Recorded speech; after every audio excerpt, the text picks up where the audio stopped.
Hi, this is Debbie. Thank you for joining me as I take a look at creating two similar cards using the same design.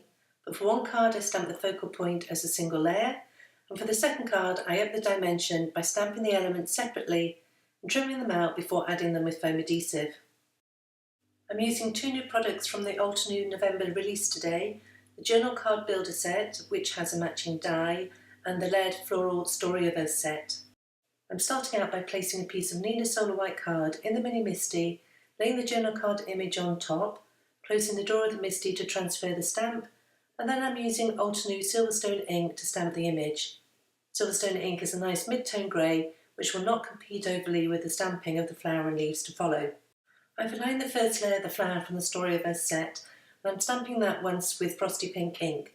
The impression is not perfect, however I don't want to stamp this layer a second time, as I want there to be plenty of gradient from the lightest ink to the darkest ink, and stamping the image a second time would deepen the colour. In addition, I know that I'll be stamping further layers on top, and so any imperfections will likely be covered up by then.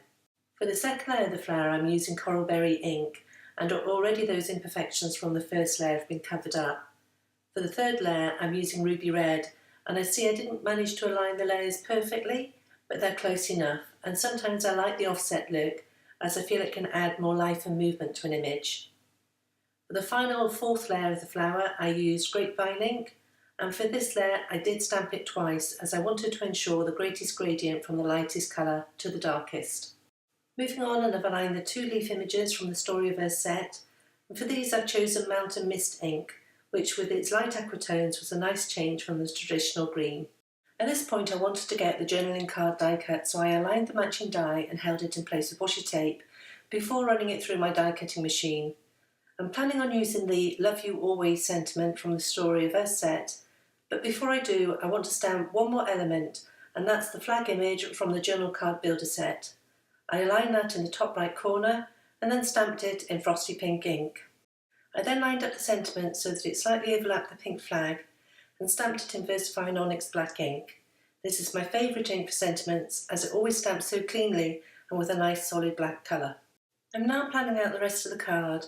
I have a white A2 side folding card base, a panel of Altenew pale grey card cut slightly smaller than the card base, and a few accents. I attached the grey panel to the card base with foam adhesive, and then added the journaling card with more foam adhesive, aligning it to the top left.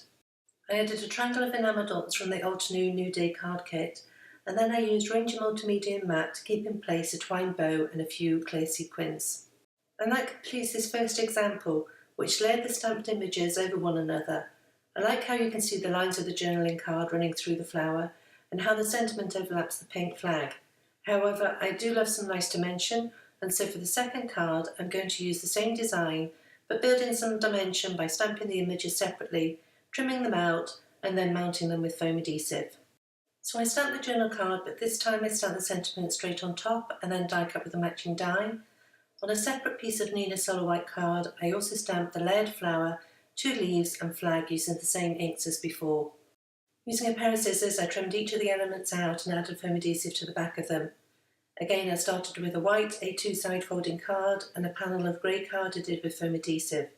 I then added the journaling card with foam adhesive in the top left corner and added the flower, leaves and flag in the same places as the previous card. I used a double layer of foam adhesive for the flower so that this was raised slightly more than the leaves tucked in either side. I then added the same arrangement of bow, enamel dots and sequins, again held in place with Ranger Multimedia Matte. And there you have the two cards, the first with stamped layers which gives a lovely overlapping of the elements, and then the second card which perhaps defines the elements more with lots of dimension. I'll leave links in the YouTube description below to the products that I've used today, as well as a link to the coordinating blog post over at limedoodledesign.com. I want to thank you for joining me today, and if you've enjoyed this tutorial I'd be delighted if you'd subscribe to this channel. Thanks, and I'll see you next time.